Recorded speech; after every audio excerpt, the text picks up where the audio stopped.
네, MHB 파트너스 김성훈 이사 그리고 와운의 최영동 대표와 함께합니다. 두 분 어서 오세요. 안녕하세요. 대선 이후에 돌아오지 않을 것 같던 시장이 그래도 오늘은 외국인들이 그래도 좀 유입이 되는 게 느껴지는데요. 네. 네.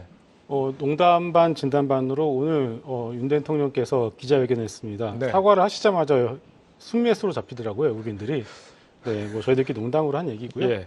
자, 일단은 최근에 이제 금투세가 해결이 되었습니다.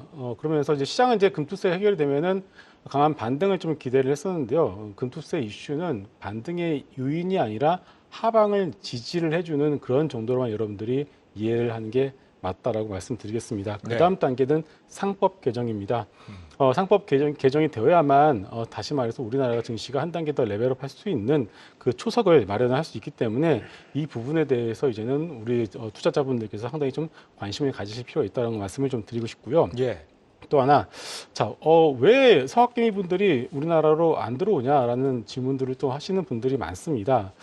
그렇다면 이제 이것도 이렇게 말씀을 드릴 수 있을 것 같아요. 엔비디아를 팔아서 삼성전자를 사라 그러면 사시겠습니까? 쉽지 않습니다. 그렇죠. 그리고 또 하나 이제 미국 같은 경우는 툭하면 자사주 매입을 하거든요. 네. 주주환 정책을 하죠. 이미 거기에 맞들어져 있는 서학개미 분들이 지금 다시 이런 주주환원 정책을 하지 않는 우리나라 증시로 글쎄요 쉽게 돌아오지는 않을 것 같습니다. 그렇기 때문에 그 어느 때보다도 상법 개정에 대한 부분 필요성이 부각이 되지 않나라는 말씀 드리겠고요.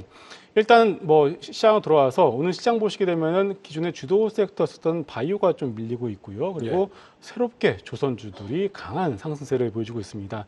시장의 컬러가 좀 바뀔 가능성에 대해서 우리가 좀 유심히 봐야 되지 않나라는 말씀을 드리고 오늘 분위기 확실히 좀 달라요. 네, 맞습니다. 그리고 또 바뀌는 것이 있는데 트럼프 대통령이 당선이 되었고 시진핑 주석이 전화를 했더라고요.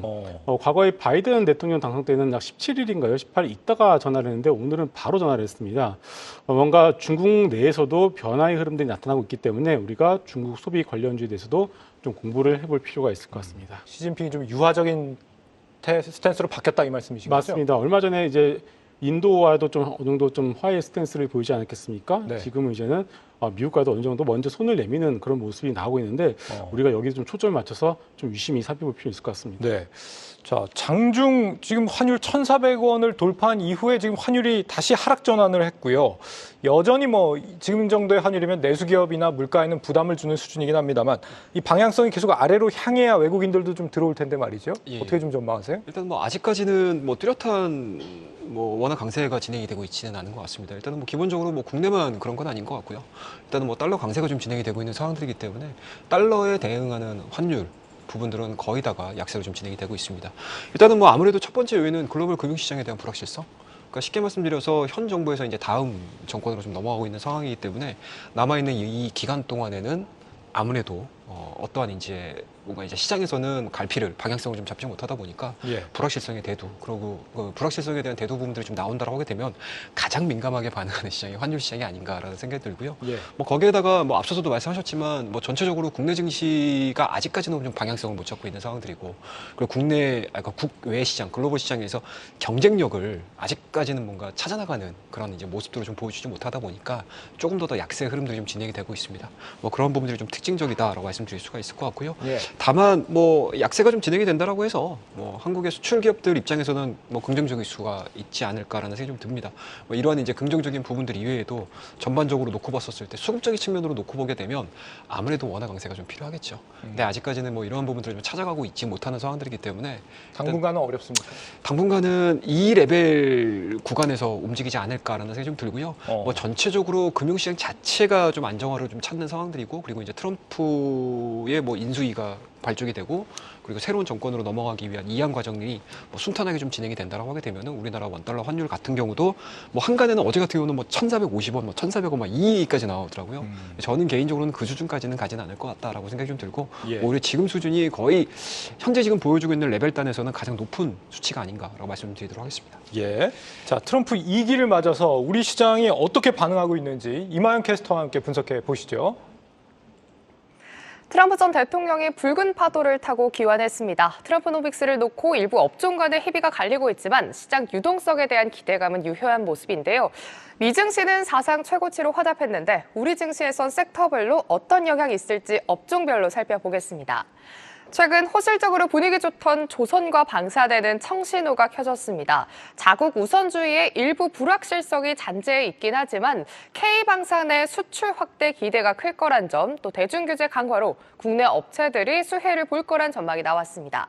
오늘 특히 조선업종단에서의 상승이 강합니다. 트럼프 당선인이 윤석열 대통령과의 첫 통화에서 한국 조선업과의 협력을 기대한다고 콕 집어 요청하면서 활짝 웃고 있습니다. 현대중공업 10시경에 가장 좀 튀어오르면서 13%대 강세 흐름을 보여냈고요. 한시경에 가장 강하게 오르면서 15%대를 찍어내고 이 시각 현재도 15% 강세 흐름 이어가고 있습니다. 또 하나 에어로스페이스 역시 1%로 출발하긴 했지만 오후장 들어서도 그래도 계속해서 상승폭 키워나가는 점 확인되고 있습니다. 다음 섹터는 반도체입니다. 트럼프 당선인은 반도체 지원법, 그러니까 칩스법에 대해서 비판적인 입장입니다. 법안 수정 가능성이 제기되고 있어서 국내 반도체 업계에 미칠 영향이 부정적일 거라고 분석되고 있는데요. 하지만 중국에 대한 규제 덕분에 반사익 기회는 남아 있어서 아직 단정 짓기는 어려울 것 같습니다. 관련주 보겠습니다. 반도체 대표주 삼성전자와 하이닉스를 준비해봤습니다. 또 기업이 오전에는 엇갈리는 모습을 좀 보였는데요. 먼저 삼성전자는 오늘장 초반 약보합권 내에서 움직였지만 11시를 기점으로 상승불 켜는 데 성공했고요. 오후장에서는 상승으로 방향을 잡은 모습입니다. 삼성전자 이 시각 현재 1%대 상승불 켜내고 있습니다. 반면 삼성전자가 하락 출발할 때 0.6% 상승세를 보였던 SK 하이닉스는 19만 8천 원대까지 끌어올렸었습니다. 오히려 삼성전자가 오를 때 조금 밀리더니 12시경부터는 동반 상승세 가져갔고요. 이 시각 현재는 삼성전자보다 더 큰 탄력 가져가면서 1.2%대 상승불 켜내고 있습니다. 이렇게 반도체 투톱이 상승불을 켠 덕분에 코스피는 11시 후반부터 빨간불을 켜내고 있습니다. 다음으로 자동차와 2차 전지 그리고 신재생 섹터 살펴보도록 하겠습니다. 트럼프 당선인은 후보 시절부터 관세는 세상에서 가장 아름다운 단어라며 관세 전쟁을 예고해왔습니다. 이 점도 우려스럽긴 하고요. 완성차 수출 관세 인상, 인플레이션 감축법의 전기차 세액공제 축소 등 다양한 영향으로 인해 수출에 직접적인 영향을 받을 걸로 예측되고 있습니다. 관련주 움직임 살펴보도록 하겠습니다. 먼저 자동차는 현대차 보겠습니다. 최근 이거래일간 연속 하락세를 보이더니 오늘 오후장에서 고개를 들어주고 있습니다. 현대차 같은 경우에는 이 시각 현재 1.2%대 상승불을 켜내면서 그래도 고점 부근에서 움직여주고 있고요. 2차 전지 LG 에너지 솔루션 장 초반 가장 크게 눌렸었죠. 4% 가깝게 밀렸던 9시 5분을 뒤로 하고 하락폭을 조금씩 축소해 나가고 있습니다. 이 시각 현재 0.5%대. 그래도 조금 약보합권 내로 들어가는 모습이고요. 오늘 외국인의 수급 붙은 점 확인해 보시면 좋겠습니다. 대표적 신재생 관련주 하나솔루션 역시 오늘장 강하게 눌리는 모습 확인되고 있습니다. 이 시각 현재 그래도 낙폭 축소하면서 5%대 하락세 보여주고 있습니다. 다음 섹터 확인해 보시죠. K화장품, K라면 등 대표적 수출주로 꼽히면서 승승장구해오던 식품과 화장품 업계가 긴장하고 있습니다. 현재 평균 3%대인 관세율을 10%대까지 끌어올리는 보편적 기본 관세를 도입하겠다는 도약 때문인데요.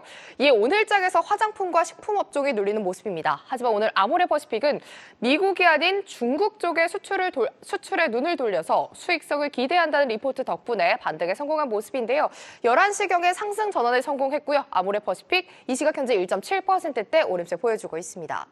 또 미국에서 엄청난 수출 촉포를 터뜨린 삼양식품이 오늘은 조금 눌리는 모습입니다. 장 초반 1% 내외 하락세를 보여주다가 10시경 4%로 가장 강하게 밀렸고요. 이 시각 현재는 2.8%대 하락불 켜내고 있습니다. 지금까지 장안의 화제 이마영이었습니다. 네, 트럼프 대통령 이 조선업 한국 협력 필요하다. 오늘 윤석열 대통령과의 통화에서 이런 언급을 했는데 선박 수출뿐 아니라 보수 정비도 구체적인 협력 논의를 원한다. 이런 언급을 했단 말이죠. 네. 갑자기 왜 조선을 들고 나왔을까요? 네, 원래도 대안이 없었습니다. 우리나라 조선사밖에 지금 대안이 없었던 상황이었기 때문에 네. 어차피 시점의 문제였었고요. 근데 좀 놀랐던 거는 오늘 콕 집어서 조선을 얘기를 했다라는 것이 좀 시장이 좀 놀랐던 것 같습니다. 아무래도 워낙에 2차 전지나 반도체 칩스법 관련해서 워낙에 미리 좀 시장에 우려가 많았었고 그리고 우리 정부도 어제 좀 이런 부분에 대해서 걱정이 많았다 보니까 좀 뭐랄까요? 좀 떡을 하나 준다라고 그런 느낌도 좀 없지 않아 있는 것 같습니다. 그렇기 때문에 트럼프 대통령이 말을 하든 안 하든 간에 어쨌든 간에 이 MRO에 대한 부분들 그리고 선박에 대한 부분들 자체는 결국 우리밖에 없었던 상황이었기 때문에 네. 결국은 시간의 어떤 문제였다라고 우리는 그렇게 보고 있고요. 다만 그런 부분들이 좀 앞당겨졌다라고 좀 이렇게 생각을 하고 있습니다. 그래서 시장이 좀 놀래서 오늘은 좀 강하게 좀 땡기고 있습니다만은 당장 뭐 그렇다라고 해서 뭐 MRO에 대한 부분들이 뭐 내일부터 수주가 또 막 나온다거나 아니면은 뭐 추가적인 수주가 뭐 보물 터듯이 나온다거나 그런 것은 아닙니다. 예. 오늘 같은 경우는 워낙에 하반기에는 조선에 대한 어떤 수주에 대한 부분들이 좀 슬로우하기 때문에 앞서서 수주가 냈던 어떤 기관들을 여기들이 많이 좀 비워놨어요. 근데 비워놨기 때문에 근데 이런 코멘트 나오다 보니까 비워놨던 부분들을 다시 채우는 과정이 오늘 하루 나왔기 때문에 급등이 나왔지 내일부터 이런 급등이 계속 이어진다라고 볼 수는 없기 때문에 없으신 분들은 내일 이후에 또 매크로단에서 어떤 변수가 있을 수 있으니까 천천히 좀 조정시마다 모아가셔도 좋을 것 같습니다. 지금 미국 내 MRO 진출해 있는 곳은 한화오션 아니면 HD 현대중공업 정도 있지 않습니까? 예. 또 트럼프의 LNG 관련된 정책 이런 걸 생각해 보면 LNG 선 쪽은 또 삼성중공업이고 그렇죠. 어디를 봐야 돼요 지금 상황에서? 일단은 지금 전반적으로 조선업종에 대한 강세 흐름도 상당히 좀 잘 진행이 되고 있는 상황들이고요. 뭐 그런 부분들에서 보시게 되면 앞서 앵커님께서 말씀하셨던 것처럼 아무래도 이제 LNG 뭐 이런 쪽으로 좀 지켜보셔야 될 것 같고요. 뭐 이러한 부분들이 우리가 좀 본격적으로 좀 수주가 또 이어진다라고 하게 되면 뭐 지금도 수주가 너무 잘 되고 있어요. 네. 근데 앞으로도 뭐 우리가 좀 믿고 맡길 수 있는 수주 물량 자체가 좀 진행이 된다고 하게 되면 그동안 조선주들 슈퍼사이클이 상당히 얘기 많이 하지 않았습니까? 그렇죠. 그런데 주가는 생각보다는 그렇게 선호되지는 않았던 것 같아요. 네. 하지만 오늘자에 대한 리바운딩을 통해 가지고 다시 한번 좀 방향을 좀 잡아준다고 하게 되면 지금 시장에서 주도들 찾기가 쉽지 않거든요. 예. 그렇다고 하게 되면은 뭐 기존에는 바이오 종목군들이 지수를 좀 어느 정도 방어적인 역할을 해줬고 지켜주는 역할을 해줬다라고 하게 되면 지금과 같이 섹터가 좀 빠졌었을 때 다 같이 빠지는 게 아니고 한쪽에서는 그래도 이러한 형태의 움직임들을 좀 보여준다라는 측면에서는 뭐 증시 입장에서는 뭐 플러스 요인이 될 수밖에 없겠죠. 그렇군요. 반도체의 경우에 이 실제 칩스법 지원이 축소될 가능성을 우리가 염두를 해둬야 되는 단계라고 보세요? 글쎄요, 너무 좀 걱정이 앞선 것 같습니다. 예. 지금 뭐 반도체도 그렇고 2차 전지도 그렇고 시장이 너무 좀 쓸데없는 걱정을 한다라는 생각을 하고 있습니다.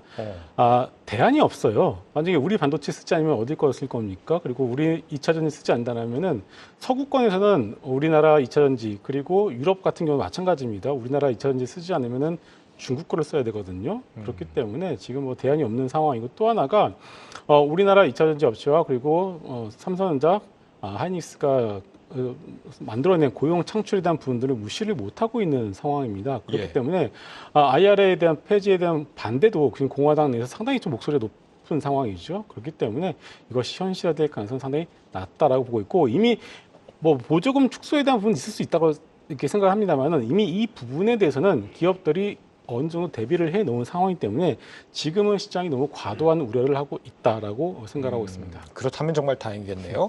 자동차 같은 경우는 지금 현대차가 한 달 내내 급물을 조정을 겪어오다가 예. 오늘 지금 살짝 반등하는 모습이란 말이죠. 예. 이 전기차 이런 거에 대한 걱정 이 부분은 어떻게 보세요? 일단은 현대차, 기아차 같은 경우는 뭐 선거 기간 동안에 꼭 굳이 선거 기간으로 미 대선의 영향력이라고 생각하지는 않습니다. 일단은 그 동안에 상반기 동안에 주주환원 정책이라든지 밸류업이라든지 이런 부분들로 주가에 대한 상승 동력이 작용을 했다고 하게 되면 사실은 인도 IPO가 끝나고 나서는 실질적으로 현대기아차를 좀 끌어올릴 수 있을 만한 모멘텀들을 좀 찾지 못하는 그런 상황들이다라고 보시면 좋을 것 같고요. 다만 최근 들어서 어떻게 보면 시장이 전반적으로 악재가 나왔음에도 불구하고 주가에 대한 하락 탄력도는 상당히 많이 줄었습니다. 그러니까 예. 바닥을 형성을 하고 있다는 얘기겠죠. 뭐 그런 부분들을 놓고 보게 되면 연말로 이어질수록 아마 인도 IPO를 통해서 마련된 자금을 가지고 주주환원 정책을 좀 구체화한다라고 하게 되면 반등에 대한 모멘텀들을 좀 가져갈 수가 있을 것 같고요. 그와 더불어서 뭐 지금 자동차도 마찬가지로 이 미대선 결과에 따라서 상당히 좀 암울한 전망들이 좀 많이 나오고 있는 상황들인데 예. 오히려 글로벌 OEM들과의 싸움이잖아요. 뭐 그런 부분들에서 놓고 봤었을 때는 현대 기아차가 가지고 있는 시장에서에 대한 지위는 오히려 더 올라갈 수도 있지 않을까라고 저는 생각을 하고 있습니다. 2차 전지에서는 IRA 보조금의 경우에 2032년까지 사실 세부적인 보조금 조항이 나와 있는 상황인데 이 상황에서 트럼프가 다시 되돌릴 수 있는 범위는 어디까지라고 보세요? 뭐 가봐야지 알겠습니다만은 글쎄요 현실적으로 쉽지 않다라는 것이 현재로서는 중론이라고 좀 봐야 될 것 같습니다. 쉽지 않다는 게 어떤 말씀이세요? 일단은 뭐 트럼프의 어떤 신념에 의해서 대통령 신념에 의해서 이런 것들 갖다가 뭐 취소를 한다든가 그런 것들이 쉽지 않다라는 것이 어. 일단 현지에서 나오고 있는 얘기고요. 예. 현업에서도 같은 얘기를 좀 하고 있다라고 좀 보고 있습니다. 그래서 이게 진짜라면은 다시 말해 이게 진짜면 그냥 사업 다 접고 다시 들어와야 되죠. 예, 그래서 그렇죠. 또 뭐 그런 극단적인 케이스 우리가 너무 연배될 필요는 없다라고 좀 보고 있고요. 다만 왜 주가가 밀렸냐라고 물어보신다라면은 시장이 가장 싫어하는 게 불확실성이거든요. 결국 이제 트럼프 대통령이 이제 당선인이 이제 취임을 하기까지는 1월에 이제 취임식이죠. 그러면 한 3개월 정도 남아 있는 상황입니다. 예. 그 3개월 사이에 그 기간을 기다리기 싫은 수급들이 있습니다. 그래서 그 불확실성을 기다리기 싫기 때문에 일단 팔고 보자라는 심리가 어제 오는 주가를 좀 밀어내는 그런 역할을 했다 이렇게 보시면 될 것 같고 그것을 제외하면은 최근에 2차 전지를 여러분들을 제가 뭐 저희뿐만 아니라 애널리스트 분들이 말씀하신 논리는 뭐였냐? 이제는 바닥에 대한 분들은 이제는 다 모두가 동의를 하고 있고 다만 반등의 강도에 대해서 좀 자신이 없었다라는 게 모두가 동의를 하고 있었던 부분 아니겠습니까? 예. 여기에 더해서 또 탄산 리튬 가격 역시도 이제 수익성에 가장 큰 영향을 미치는데 탄산 리튬 가격이 이제는 쌍바닥을 찍고 돌아서는 모습들이 보이고 있고 또 하나 수출 데이터 역시도 10월 수출 데이터가 상당히 좀 빠르게 돌아서고 있다. 그러면 11월과 12월에는 상당히 개선된 모습을 우리가 눈으로 확인할 수 있을 것 같습니다. 그러면 트럼프 노이즈만 제외를 한다라면은 상당 부분의 어떤 부분들이 숫자로서 이제는 2차 전지가 바닥을 확인한 어떤 그런 모습이 나오고 있기 때문에 오히려 이런 트럼프 노이즈로 한 주가 하락은 상당히 좋은 매수 기회로 우리가 볼 수가 있다. 이렇게 봐야 될 것 같습니다. 굉장히 긍정적인 말씀을 계속 주고 계시네요. CS 윈드가 사실 오늘 실적 발표를 했지 않습니까? 예. 어닝 서프라이즈가 나왔고 예. 심지어 수주 소식도 들려왔는데도 주가 흐름이 굉장히 안 좋았단 말이죠. 이걸 예. 보면서 야 트럼프가 풍력을 좀 싫어한다는 거 얘기는 나오긴 했습니다. 적극적으로 좀 싫다는 의사를 좀 표명하기도 했고 이걸 원전으로 대체할 거다 이런 걱정들도 있는 것 같고요. 근데 이게 뭐 지금이야 어찌됐든지 간에 트럼프가 선거 준비 운동을 하는 동안에 정책 영향을 받을 수밖에 없어요. 예. 네, 실질적으로 이제 업무가 시작이 되고 트럼프 2기가 시작이 됐었을 때, 그러니까 트럼프 1기 때의 예를 또 안 들 수가 없을 것 같은데요. 트럼프 1기 동안에 풍력 산업이 굉장히 많이 늘었습니다. 그런 측면으로 놓고 봤었을 때는 일단은 뭐 지금이야 불확실성에 의해서 친환경 관련 종목군들이 어제 이어서 오늘까지도 조금 방향성을 좀 못 잡고 약간은 좀 실적이 좋음에도 불구하고 전체적으로 밸류에 대한 부담감들은 상당히 좀 많이 털어냈음에도 불구하고 투심에 의해서 좀 눌리는 과정이라고 보시면 좋을 것 같고요. 다만 탄력도 측면에서는 아무래도 타업종 대비해서는 뭐 늦춰질 수밖에 없는 상황들이기 때문에 혹시라도 이제 보유하고 계신 분들 같은 경우는 뭐 약간은 좀 뭐 비중을 좀 축소를 하시면서 관망을 하시는 흐름들 지켜보셔야 되지 않을까라는 생각이 좀 들고 네. 아마 이러한 부분들이 정부에서 지원이 좀 덜 진행이 된다 하더라도 사업에 대한 방향성 자체 그리고 친환경에 대한 방향성 자체는 어떻게 보면 장기 플랜이지 않습니까? 뭐 그 기간 동안에 기업들의 스탠스를 좀 보시면서 대응을 하시는 게 좀 맞지 않겠냐 생각을 하고 있습니다. 알겠습니다. 대선 관련 분석 여기까지 듣고요. 오늘 카카오가 실적 발표하고 컨퍼런스 콜을 냈죠. 지금 영업이익은 소폭 늘고 매출은 오히려 2,400억 원 정도 전년비 감소했습니다. 취재기자 연결해서 자세히 들어보죠. 박혜린 기자, 오늘 이 컨퍼런스 콜 핵심은 역시 AI였다는 거죠? 네, 그렇습니다. 카카오는 대화형 플랫폼 형태의 AI 서비스, 카나나 등 AI 사업으로 수익성에 드라이브를 걸 계획입니다. 지난달 카나나의 방향성과 주요 기능들이 공개되자 시장에선 카카오톡의 카니발라이제이션과 카나나의 수익화 모델에 대한 우려의 목소리가 컸는데요. 오늘 실적 발표 컨퍼런스 콜을 통해 정신화 대표는 카카오톡은 이용자 간 소통이 주 목적이나 카나나는 이용자와 AI 메이트 간 상호작용을 통한 다양한 기능 수행이 목적이라며 카니발라이제이션 우려는 없다라고 선을 그었습니다. 메타 내에서도 왓츠앱이나 페이스북 메시지, 또 인스타그램 DM 등 다양한 플랫폼이 존재해 메신저 기능이 중복되긴 하지만 충성 이용자 풀 자체는 확장하고 있다는 점이 그 예인데요. 메타의 사례와 같이 카카오톡은 사람 간 대화를 담당하고 카나나는 AI 에이전트와의 상호작용을 담당하며 카카오만의 생태계를 확장해 나갈 것이란 설명입니다. 카나나의 수익 모델은 기본적으로 구독형 모델이 될 것으로 예상됩니다. 구독형 모델은 경기에 대한 민감도가 낮고 안정적으로 성장할 수 있는 비즈니스이기 때문입니다. 카나나는 내년 1분기 중 일반 이용자들 대상으로 비공개 베타 서비스를 거쳐 최종 출시될 예정입니다. 핵심 키스카우인 카카오톡 자체도 AI로 고도화된 매력도를 높일 예정인데요. 인스타그램 등 해외 SNS의 공습으로 카카오의 월간 활성 이용자 수가 현재 정체된 상황입니다. 카카오는 카톡 내 볼거리와 재미 요소를 넣어 이용자들의 체류 시간을 늘리겠다라는 입장인데요. 이를 통해 광고와 커머스를 중심으로 한 핵심 사업 성장 재가속과 새로운 사업 기회를 위한 기반을 다지겠다는 목표입니다. AI 서비스가 본격 수익화에 들어가는 건 내년부터다라고 하는데 그러면은 다음 분기 실적은 어떻게 좀 전망이 되고 있습니까? 네, 일단 연말 성수기 휴가로 4분기 전체적으로 보면 호실적을 기록할 전망입니다. 증권가에선 4분기 카카오의 매출과 영업이익이 각각 전년 동기 대비 13.8%, 4.5% 증가할 것이라고 보고 있습니다. 다만 내수 경기 침체와 3분기에 발생한 대규모 정산 지연 사태로 4분기에도 광고 시장 침체가 이어질 것이라는 점, 또 콘텐츠 부문의 부진을 피해갈 수 없다는 점은 우려 요인입니다.